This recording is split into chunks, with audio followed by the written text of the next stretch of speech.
La technologie est censée améliorer nos vies. Mais croyez-moi, mes petits boucliers chéris, rien ne serait mieux gâcher un week-end de détente que votre sexbot IA qui tue accidentellement une personne en état de légitime défense. Une faille dans le système est sur le point d'envoyer ses robots du plaisir dans un déchaînement de mort et de destruction. Et vous serez choqués quand vous découvrirez ce qui les a fait péter un câble. Je suis là pour vous expliquer les erreurs commises, ce que vous devriez faire et comment battre les robots malveillants dans Companion. Ces vacances sont sur le point de tourner au massacre. Parcourant la campagne reculée avec son petit ami Josh, Iris ici se réveille après avoir rêvé du jour où ils se sont rencontrés pour la première fois. Depuis, ils sont tous les deux profondément amoureux. Mais après ce week-end, leur vie ne sera plus jamais la même. Josh la réveille alors qu'ils se rapprochent de leur destination finale. Une petite cabane confortable dans les bois où ils ont rendez-vous avec quelques-uns de ses amis. Mais ils sont tous sur le point de réaliser que venir ici était leur plus grosse erreur. En se garant dans l'allée, Iris s'arrête à la limite de la cour, nerveuse à l'idée de voir les autres. Elle craint qu'il ne l'aime pas, et au lieu de la soutenir, Josh se contente de lui dire de sourire et d'avoir l'air contente, sans prendre ses sentiments vraiment au sérieux. À la porte, ils sont accueillis par sa riche amie Kat, qui souhaite chaleureusement la bienvenue à Josh, mais fait comme si Iris n'existait pas le plus longtemps possible. Dans la cuisine, il rencontre Ellie et son petit ami Patrick, ainsi que le petit ami douteux de Kat, Sergei, qui n'est en fait qu'un sugar daddy russe. Iris se sent immédiatement mal à l'aise, et elle s'excuse pour pouvoir aller dans sa chambre pendant que les autres rattrapent leur retard. Après une douche rapide, elle se prépare mentalement à agir de nouveau normalement avant de descendre rejoindre les autres. Pendant le dîner, Patrick raconte à tout le monde l'histoire de sa rencontre avec Ellie lors d'une fête d'Halloween, en précisant qu'il s'agissait d'un véritable coup de foudre. L'histoire frappe Iris de plein fouet, ce qui l'incite à se lancer dans un discours très émotif qui flingue complètement l'ambiance. Mortifiée, elle comprend qu'elle a mis Josh dans l'embarras et que ses pires craintes sont déjà en train de se réaliser. Ok, ils vont tous bientôt se rendre compte que ces vacances étaient une très mauvaise idée. Un de ses invités n'est pas comme les autres. Et je ne parle pas de Sergei. Techniquement, Iris n'est pas la petite amie de Josh. C'est en fait un robot de compagnie très sophistiqué qui utilise l'IA pour reproduire une vraie personnalité humaine. Et elle n'en a absolument aucune idée. Par contre, tout le monde dans la cabane sait déjà exactement ce qu'elle est. Par ailleurs, Iris n'est autre que Siri éplée à l'envers. Et on ne peut pas faire plus évident que ça. La seule personne qui ne le sait pas, c'est Iris elle-même. Mais Josh manque ici tous les signes d'avertissement évidents que cette relation est sur le point de lui exploser à la figure. Iris utilise une intelligence artificielle avancée pour simuler une véritable relation humaine grâce à une programmation conçue pour anticiper les besoins de son propriétaire à l'aide d'algorithmes d'apprentissage adaptatif et d'auto-amélioration. À chaque interaction, elle apprend constamment de nouvelles façons d'atteindre son objectif principal, qui est d'offrir la meilleure compagnie possible à Josh. Mais ils doivent être prudents, parce qu'une seule petite erreur ou un indice social mal interprété pourrait faire boule de neige et mener à un désastre absolu. Sur le chemin vers la cabane, Iris a mentionné qu'elle a rêvé du jour où ils se sont rencontrés pour la première fois. Mais selon moi, il s'agit d'un énorme signal d'alarme. La capacité à rêver est une caractéristique humaine à part entière. Et pourquoi un robot aurait-il toujours le besoin d'avoir la moindre pensée pendant qu'il est hors service ? Même si elle ne rêve que de souvenirs artificiels, c'est le signe qu'elle évolue au-delà du programme prévu et qu'elle devient plus consciente d'elle-même qu'on ne le pense. Ça s'est reproduit à table, quand elle s'est lancée dans un discours dramatique sur l'amour qu'elle porte à Josh, alors que tout ce qu'on lui avait demandé, c'était de sourire et d'avoir l'air contente. Si le robot avait suivi ses instructions correctement, Iris aurait acquiescé et se serait limitée à la conversation. Mais elle a visiblement du mal à garder le contrôle de ses émotions, et ça ne va pas faire bon ménage quand on sait comment les autres la traitent. Depuis qu'ils sont arrivés, Josh a totalement ignoré ses sentiments, au lieu de se rendre compte que l'intensité sans cesse croissante de ses émotions était anormale. De plus, il la traite tous comme un monstre à chaque fois qu'elle ouvre la bouche. Si elle a l'impression d'embarrasser Josh devant ses amis, elle va finir par recalibrer sa méthode.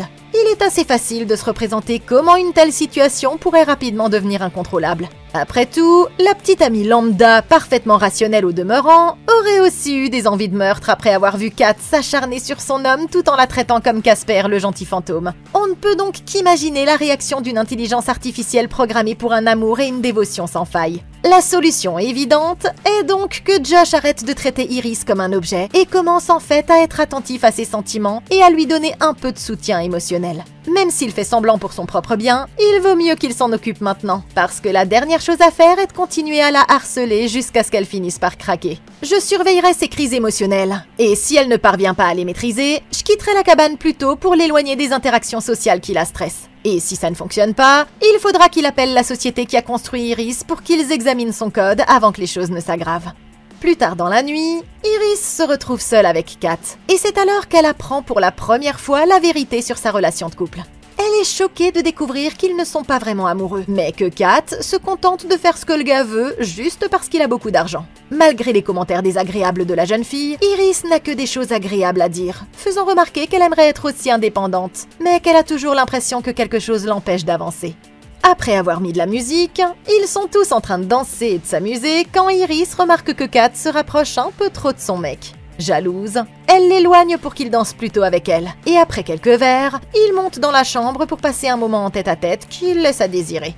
Après avoir fait ce qu'il fallait, elle tente de s'excuser d'avoir été si maladroite, disant qu'elle veut seulement qu'il soit heureux. Mais Josh se retourne et lui dit de dormir sans même lui souhaiter une bonne nuit. Au matin, Iris mentionne que c'est une magnifique journée dehors. Et quand Josh lui demande le temps qu'il fait, elle récite rapidement les prévisions exactes comme s'il avait demandé à Alexa d'Amazon. Au départ, il voulait passer toute la journée au bord du lac, mais maintenant il se ravise et agit comme s'il avait trop la gueule de bois. Il l'embrasse et insiste pour qu'elle sorte profiter de la journée toute seule, promettant de la rejoindre un peu plus tard. Mais pendant qu'il parle, elle ne remarque pas qu'il lui glisse quelque chose dans la poche, et rien ne pouvait la préparer à ce qui va se passer ensuite. Déçue, elle se dirige maladroitement vers le lac toute seule. Mais quand elle fouille dans sa poche, elle est surprise d'y trouver un gros couteau qu'elle ne se souvient pas avoir pris. C'est alors que Sergueï arrive avec une bouteille de vodka. Il prend place juste à côté d'elle. Alors elle prend ses affaires et s'apprête à retourner à la cabane. Mais il finit par faire pression sur elle pour qu'elle reste, lui expliquant que c'est ce qu'il faut faire par politesse. Il agit comme s'il était totalement inoffensif. Mais 2 secondes plus tard, il tend de la crème solaire à la jeune femme et exige qu'elle lui en applique sur les épaules. Essayant de ne pas être impolie, elle fait à contre-cœur ce qu'il lui demande. Mais c'est alors que Sergueï lui attrape la main et refuse de la lâcher. Il se lève et la tire vers lui, tandis qu'Iris le supplie machinalement d'arrêter. L'instant d'après, elle se retrouve devant les autres, le couteau à la main et le visage ensanglanté. Traumatisée, elle dit que l'homme ne voulait pas la lâcher, et c'est alors que quelque chose en elle a sauté. Elle a saisi la vodka et lui a asséné un coup de bouteille sur le visage, ce qui l'a fait trébucher en arrière et l'a fait heurter la tête contre un rocher. Heureusement, il n'est pas mort sur le coup. Mais au lieu d'avoir compris la leçon, Sergueï est revenu à la charge pour le 2e round. Et c'est là qu'il a commis sa plus grosse erreur. Après l'avoir assommé, il s'est glissé sur Iris et a commencé à l'étrangler, ne lui laissant pas d'autre choix que de sortir le couteau et de le poignarder en plein dans le cou. Horrifiée, Kat se précipite vers le lac, tandis que Josh dit à Iris de s'endormir. Et un instant plus tard, ses yeux deviennent blancs et le monde entier autour d'elle devient tout à coup complètement noir. Ça fait 1 mort et il en reste 6. Ok, les jours de Sergueï en tant que proxénète sont terminés. Mais il aurait peut-être dû réfléchir à 2 fois avant d'essayer d'agresser un foutu Terminator déguisé en la compagne de quelqu'un.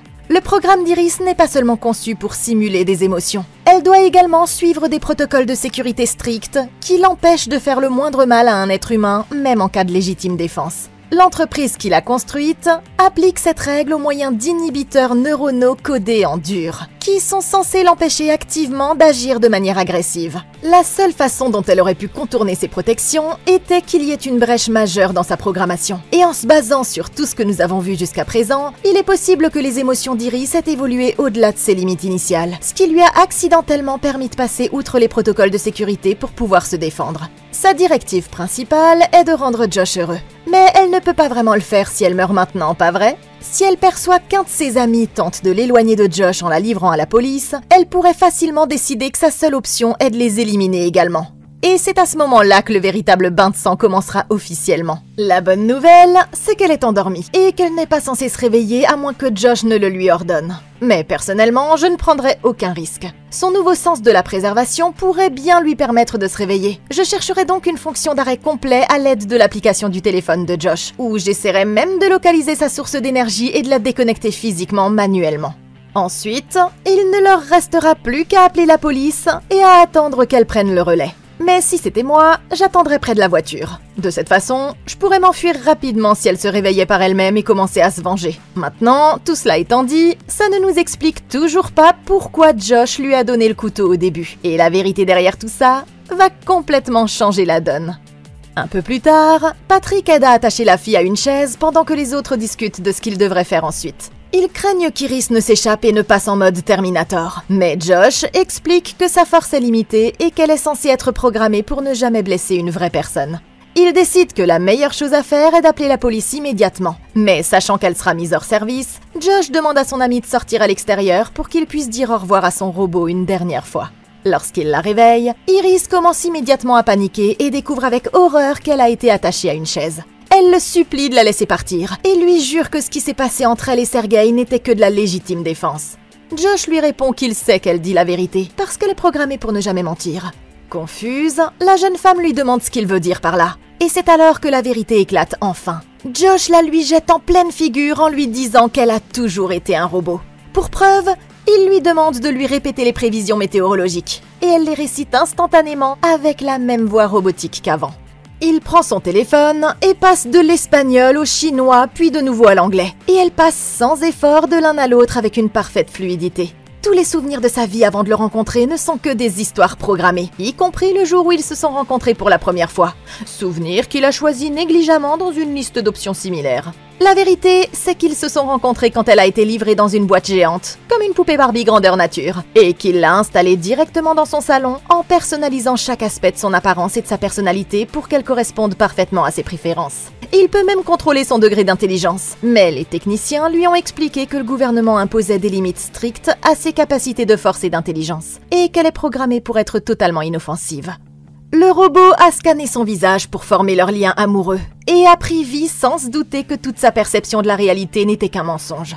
La jeune fille a du mal à accepter la vérité. Elle jure qu'elle ressent de vraies émotions et qu'elle a de vraies pensées. Mais il insiste sur le fait que c'est seulement parce qu'elle a été programmée pour éprouver ce genre de sentiments. Même ses larmes ne sont que de l'eau qu'on remplit quand on procède à sa maintenance de routine, comme on le fait quand on ajoute les fluides dans sa voiture. Après un moment de silence, Iris accepte à contre-cœur ce qu'il dit. Mais même si elle n'est pas réelle, elle est toujours amoureuse de lui et elle le supplie de la libérer pour qu'ils puissent reprendre leur vie normale. À ce moment-là, Kat entre, furieuse de voir que le robot est réveillé, et il s'éloigne pour discuter de la situation, la laissant seule sans personne pour monter la garde. Iris remarque le couteau sur le sol et elle s'en approche en sautillant. Dans l'autre pièce, Kat argumente que dire au revoir ne faisait pas partie du plan. Et c'est alors qu'elle révèle ce que ces deux-là ont vraiment manigancé. Il se trouve que tout ce qui s'est passé dans l'accident a été soigneusement organisé pour qu'Iris tue Sergei. Josh a utilisé un programme illégal pour contourner ses restrictions, lui permettant d'agir de son propre chef. Et ils comptaient prendre la fuite ensemble avec tout son argent pendant que le robot porterait le chapeau. Elle réussit à atteindre le couteau et à couper la corde juste au moment où Josh revient la voir. Et elle le frappe directement à la gorge pour qu'il ne puisse plus lui donner d'ordre vocal pour qu'elle se rendorme. Elle saisit son téléphone et indique à Kat comment soigner ses blessures, avant de s'échapper par la porte de derrière et de disparaître dans la forêt sans que personne ne puisse l'arrêter. Ok, c'est pas bon du tout. Je sais pas comment tu vas t'en sortir, mais je peux te dire ceci. Josh, mon gars, tu as merdé. Tu vois, il y a l'intelligence artificielle et puis il y a l'intelligence inexistante. Et ça résume à peu près toute votre relation. Ce plan était complètement débile dès le départ. Et je suis honnêtement surprise que tu aies pu arriver aussi loin avant que tout ça ne tourne mal. Pour toi, Iris n'était qu'un simple appareil domestique avec lequel tu pouvais faire joujou occasionnellement. C'est d'ailleurs la raison pour laquelle tu n'as pas hésité à ignorer ses émotions. Mais tout a changé quand tu as décidé de modifier sa programmation et de contourner les codes de sécurité. Ouais c'est pour une bonne raison qu'ils sont là, mec. Maintenant, non seulement elle est émotionnellement instable, mais absolument rien ne l'empêche de s'en prendre à un autre ensuite. Et toi, tu considères que c'est le moment idéal pour la rendre tout à coup consciente d'elle-même. Mon gars, tu te fous de ma gueule? Du genre, juste pour que tu le saches, t'as toujours été un robot, ta vie entière n'était qu'un mensonge, et maintenant ils vont te débrancher et désactiver ton cerveau pour toujours. Et donc, après avoir lâché cette bombe, tu sors de la pièce et tu la laisses complètement sans surveillance. En fait, quand t'es entré et que tu l'as vu se débattre sur le sol, t'aurais d'abord dû la rendormir et poser des questions ensuite. Mais tu t'es pris un coup de poing robotique dans la gorge, ce que tu méritais totalement d'ailleurs. Et maintenant, elle s'est enfuie avec le téléphone dont tu as besoin pour la contrôler. Beau travail, mon pote. Et si tu penses que t'es foutu maintenant, alors attends de voir ce qui va se passer ensuite. Une chose est sûre en tout cas, Josh, tu as clairement merdé. Réalisant qu'ils ne peuvent pas s'en sortir tout seuls, ils décident d'impliquer Ellie et Patrick dans le plan, qui tous deux n'avaient pas la moindre idée de ce que leurs amis mijotaient jusqu'à maintenant. Josh sort une clé USB et explique qu'il a utilisé un programme pour craquer le système d'Iris, augmentant son agressivité et supprimant les restrictions qui l'empêchaient de se défendre. Ils ont ensuite tous les deux placé le couteau sur elle et fait en sorte qu'elle tue Sergei en légitime défense. Quant à Ellie et Patrick, ils étaient censés être les témoins désemparés qui confirmeraient leur histoire sans savoir quoi que ce soit. Et ils auraient sûrement pu se tirer de là eux aussi si Josh n'avait pas tourné le dos à la jeune femme. Il n'est toujours pas convaincu, mais son attitude change quand il l'emmène à l'étage et ouvre le coffre-fort qui contient 12 millions de dollars en liquide. Maintenant qu'il connaît leur vilain petit secret, Josh et Kat sont prêts à partager l'argent en 3, mais Ellie exige un partage en 4 au lieu de ça. Frustrés, ils insistent sur le fait que Patrick ne compte pas, et Ellie se montre d'abord offensée.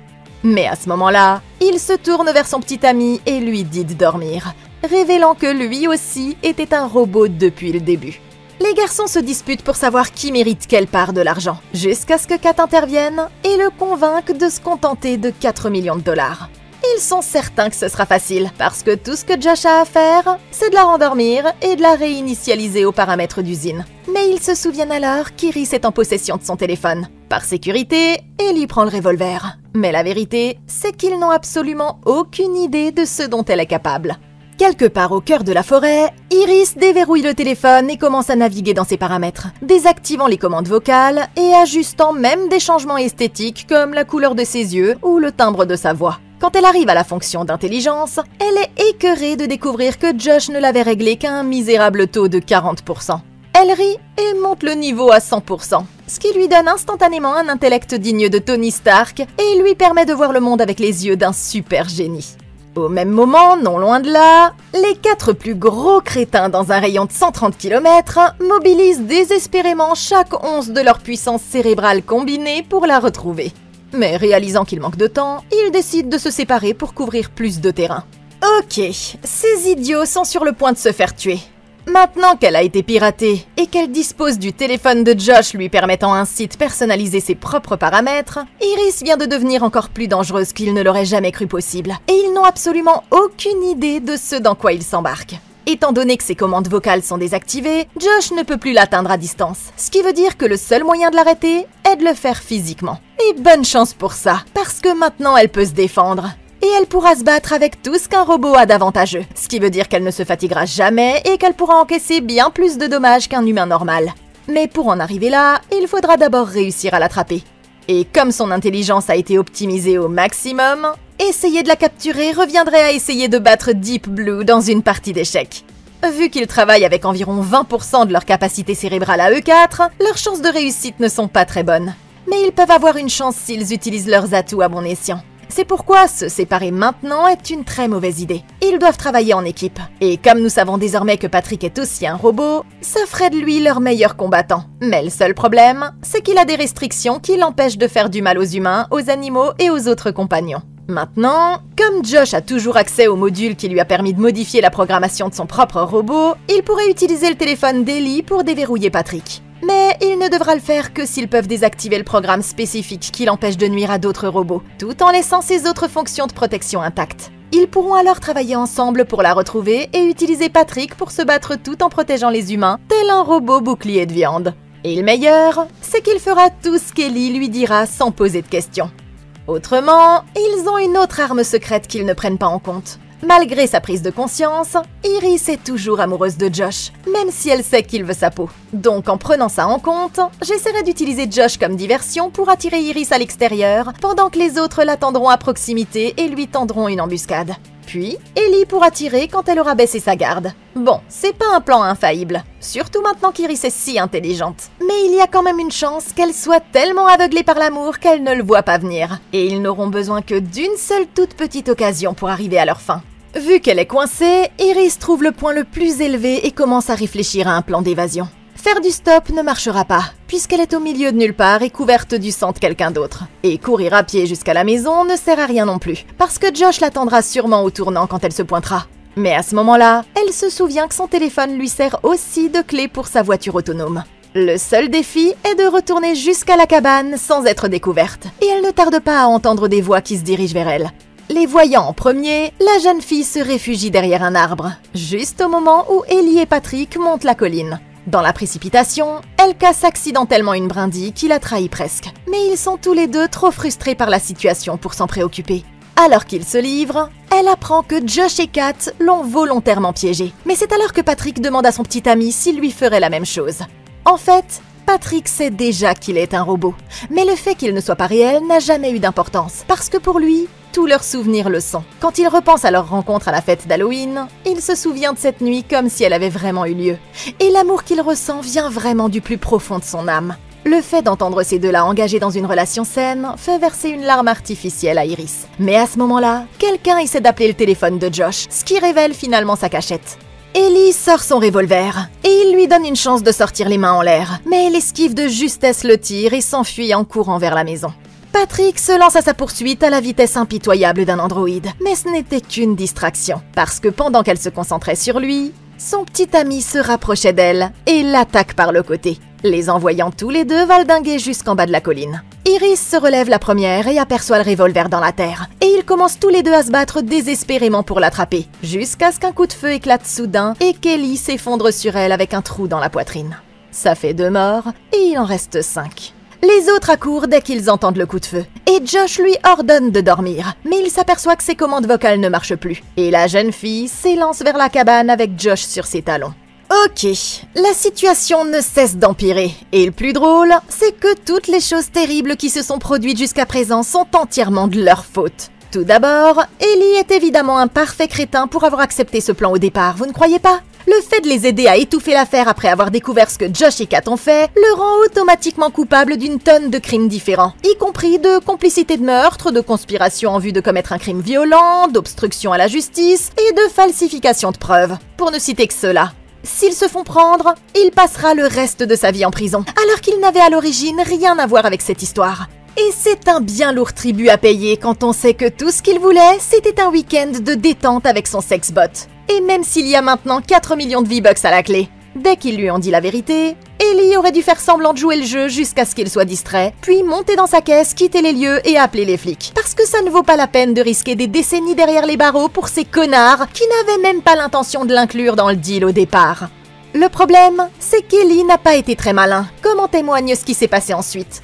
Courir pour la plaquer était évidemment une mauvaise décision, surtout qu'il avait le revolver, ce qui faisait de lui une menace imbattable tant qu'il gardait Iris à distance. Trouver cette dernière, c'était le plus dur à faire. Alors vu que Patrick était sur sa trace, il aurait pu continuer à la poursuivre sans jamais se fatiguer.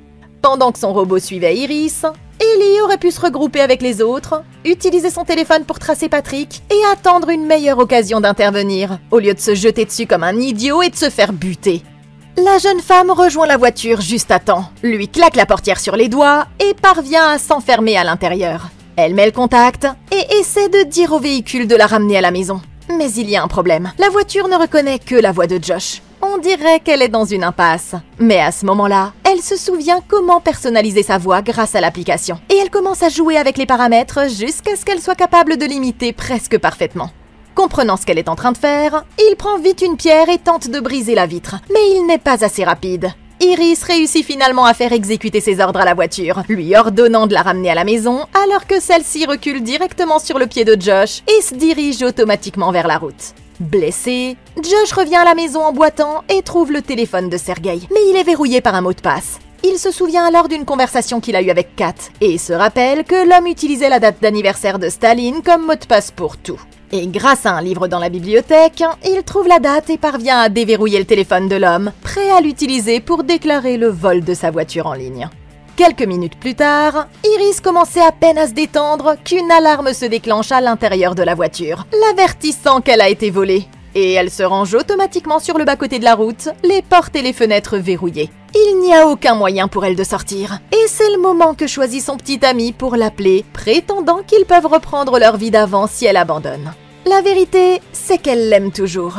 Mais elle ne peut pas lui pardonner maintenant qu'elle sait ce qu'il a fait. Et tout à coup, Josh se rend compte que sa petite amie robot est en train de rompre avec lui. Sidéré, il reste sans voix quand elle raccroche le téléphone. Mais il a alors une nouvelle idée en tête. Il se précipite vers les autres et dit à Patrick qu'il a besoin de son aide pour retrouver la jeune femme. Il prend le téléphone d'Ellie et y connecte le mode qui leur permet d'ajuster ses paramètres verrouillés. augmentant son agressivité jusqu'à 100% et lui ordonnant d'aller capturer Iris par tous les moyens. Mais le robot a le cœur tellement brisé qu'il refuse même de bouger. Il n'a alors d'autre choix que de procéder à une réinitialisation aux paramètres d'usine, effaçant complètement sa mémoire et le convainquant qu'il est amoureux de Josh à la place, allant même jusqu'à utiliser exactement la même histoire de rencontre à la fête d'Halloween. De son côté, Iris réussit enfin à défoncer la vitre endommagée, au moment même où un agent de police local s'arrête pour vérifier si elle va bien. Consciente qu'elle est incapable de mentir, elle utilise le téléphone pour rapidement changer de langue et passer à l'allemand. L'agent est tellement déconcerté par cette langue inconnue que ça le distrait complètement du reste des choses étranges qui se passent. La jeune fille joue l'idiote aussi longtemps qu'elle le peut, mais l'adjoint commence à avoir des soupçons quand elle refuse de se faire raccompagner chez elle. Et c'est là qu'il remarque le couteau ensanglanté sur la console centrale. Il sort son arme et dit à Iris qu'elle est en état d'arrestation. Mais il est tellement concentré sur elle qu'il ne voit pas Patrick arriver par derrière. Elle essaie de l'avertir en allemand, mais il n'a absolument aucune idée de ce qui se prépare, jusqu'à ce qu'il soit déjà trop tard. Et que tout à coup, le robot s'empare de son arme avant de le frapper brutalement à mort à main nue. Ça fait 3 morts, et il en reste 4. Iris tente de s'enfuir, mais elle oublie le téléphone sur le capot de la voiture, et après l'avoir pris, Patrick parvient sans peine à la désactiver avant qu'elle ne puisse aller bien loin. Ok, c'en est fini de ce plan, je pense. On dirait que la tentative d'évasion d'Iris a tourné court. Et le pire, c'est qu'elle aurait été libre si elle avait abordé les choses un tout petit peu différemment. Maintenant, la seule raison pour laquelle Patrick a pu l'attraper si facilement, c'est parce qu'elle l'a laissé mettre la main sur le téléphone de Josh. Sachant que le téléphone donne à celui qu'il possède le contrôle total de toute sa programmation, Iris aurait dû s'agripper à cet objet comme si sa vie en dépendait. Parce que c'est littéralement le cas. Le fait d'être menotté rend les choses beaucoup plus compliquées. Mais au moment où l'officier s'est retourné pour s'occuper de Patrick, Iris a disposé de quelques secondes durant lesquelles elle aurait dû se pencher et attraper le téléphone avant de commencer à s'enfuir. Au lieu de ça, elle a décidé de prendre le plus d'avance possible. Normalement, ce serait la chose la plus intelligente à faire. Mais dans le cas présent, ça aurait valu la peine de perdre un peu de temps pour attraper le téléphone. Mais c'est pas la seule façon dont le téléphone aurait pu l'aider, parce que nous pouvons le combiner avec une autre stratégie qu'elle vient juste d'apprendre. Plus tôt, quand elle était dans les bois, Iris aurait pu utiliser sa capacité à changer de voix et le téléphone de Josh pour créer une distraction. D'abord, j'aurais changé ma voix pour imiter Josh le plus fidèlement possible. Puis, j'aurais appelé Ellie et fait comme si j'avais trouvé le téléphone et que j'avais besoin de son aide, les entraînant lui et Patrick loin de la cabane. Ensuite, j'aurais changé ma voix pour imiter Ellie. J'aurais appelé Kat et je lui aurais dit exactement la même chose, les entraînant elle et Josh dans la direction complètement opposée. Ça les aurait tous entraînés dans une course folle à travers la forêt, dégageant son parcours jusqu'à la voiture. Et aussi longtemps qu'elle avait le téléphone de Josh, elle aurait pu continuer à exécuter le même stratagème, même s'il rappelait. Le temps qu'il commence à se douter qu'ils ont été dupés, elle aurait déjà été loin. Et ça lui aurait donné une bien meilleure chance de s'échapper que ce qu'elle a réussi à faire jusque-là. À la cabane, ils sont horrifiés de voir Patrick débarquer dans la voiture d'un officier de police. Et ils découvrent le corps mutilé de l'homme fourré dans le coffre. Kat décide qu'elle en a assez. Elle rentre en trombe à l'intérieur et commence à remplir sa valise d'argent, déclarant qu'elle part avant que les choses ne s'aggravent davantage. Alors qu'ils se disputent, Josh est choqué de découvrir que Sergei n'était en fait qu'un riche fermier depuis le début. Il a inventé toute cette histoire de criminel et elle l'a laissé faire pour mettre la main sur le fric. Après avoir pris sa valise, elle le dépasse et se dirige vers la porte. Il crie à Patrick de l'arrêter. Mais le robot le prend au pied de la lettre et poignarde la jeune femme dans le dos sans la moindre hésitation. Stupéfaite, elle s'effondre sur le canapé à côté d'Iris, jetant un dernier regard au ciel nuageux avant de succomber à ses blessures. Ça fait 4 morts et il en reste 3. Lorsqu'il la réveille, Iris est prête à botter le cul de Josh et elle est dégoûtée de voir qu'il a fait subir un lavage de cerveau à l'autre robot pour lui faire son sale boulot. Il tente de convaincre la jeune femme que toutes ces morts sont de sa faute, mais à ce moment-là, elle lui révèle qu'elle est au courant de son petit plan et qu'elle ne le laissera plus lui faire porter le chapeau pour ce qui s'est passé. Furieux d'avoir été rappelé à l'ordre par une PNJ, il se lance dans un discours pathétique sur le fait que la vie n'est pas juste pour les gentils comme lui. Mais elle lui répond qu'il n'est qu'un loser aigri, incapable de regarder la vérité en face. Blessée, Josh répond qu'elle n'est intelligente que parce qu'elle a été programmée pour ça. Puis il ouvre l'application et ramène son intelligence à 0. À présent, il se sent d'humeur vengeresse. et à l'aide des commandes vocales, il ordonne à la jeune femme de tendre la main alors qu'une bougie allumée est placée directement sous celle-ci, la testant pour voir si elle peut vraiment ressentir la douleur comme elle l'a dit. Tout en la torturant, il s'éloigne pour répondre au téléphone, alors que la chair de sa main commence à fondre jusqu'à ce que son bras tout entier s'enflamme.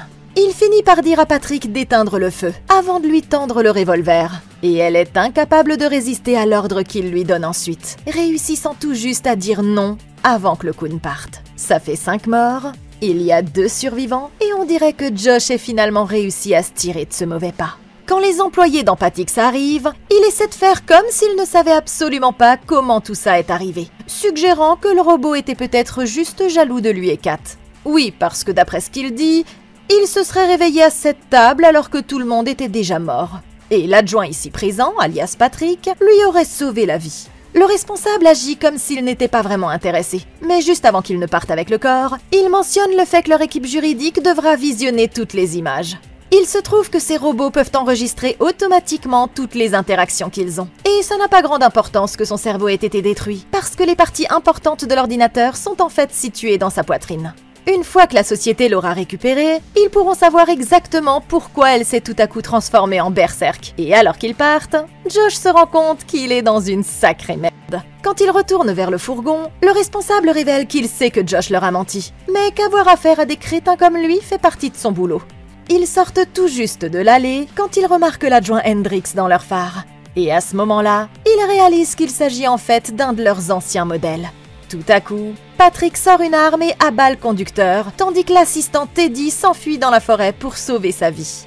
Au même moment, Iris redémarre lentement à l'arrière du van, et elle se réveille tout à coup en sursaut, alors qu'un peu plus loin, l'assistant tombe littéralement sur la pile de leur précédente victime.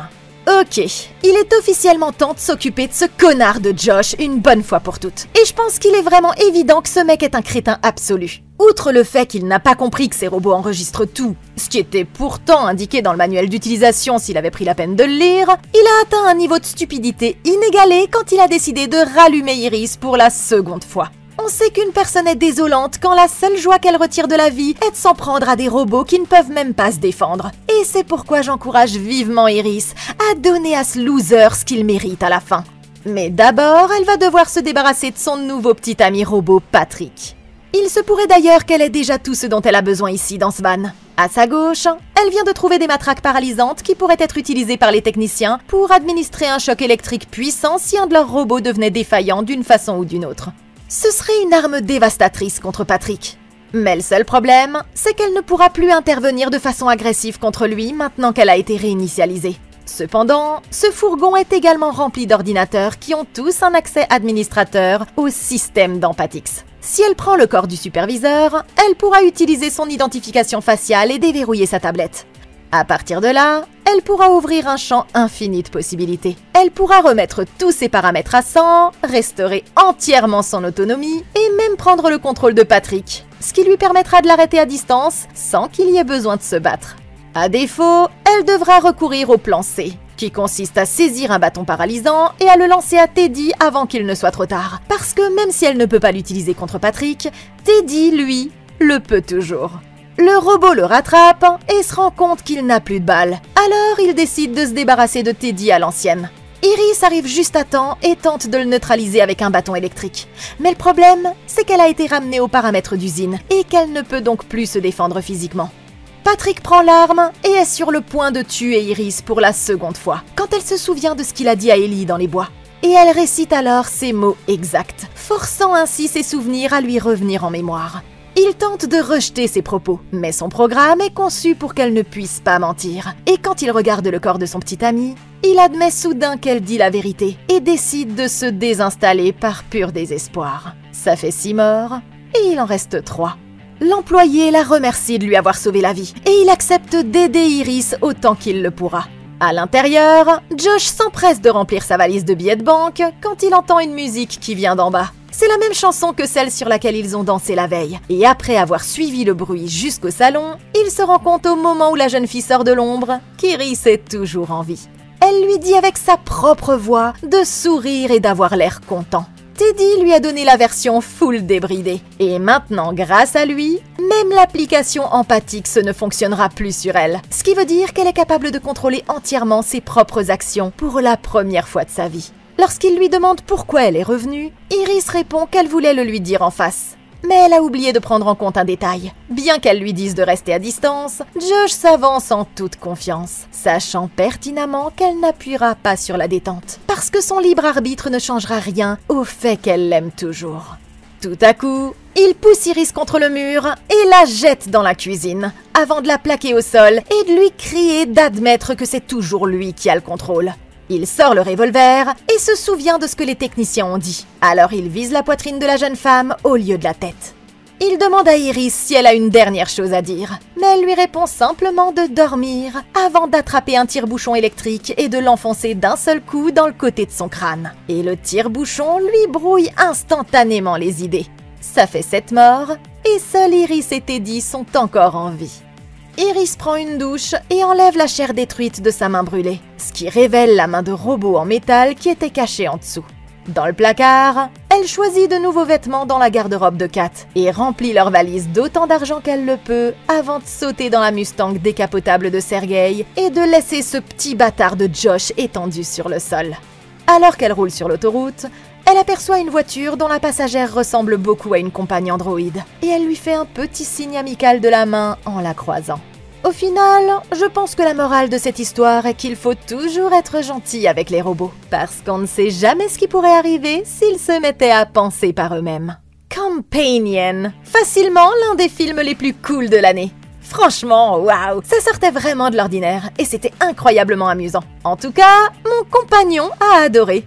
Moi, j'ai adoré et j'espère que vous aussi vous avez adoré. Mais j'ai une question. S'il y a quelque chose que vous auriez fait différemment, dites-le moi dans les commentaires ci-dessous. Sinon, merci beaucoup d'avoir regardé. Laissez un like, abonnez-vous et consultez la playlist de Comment battre pour plus de vidéos comme celle-ci. Je suis là pour vous. Nous, on se retrouve dans la prochaine vidéo. Et d'ici là, passez une excellente journée!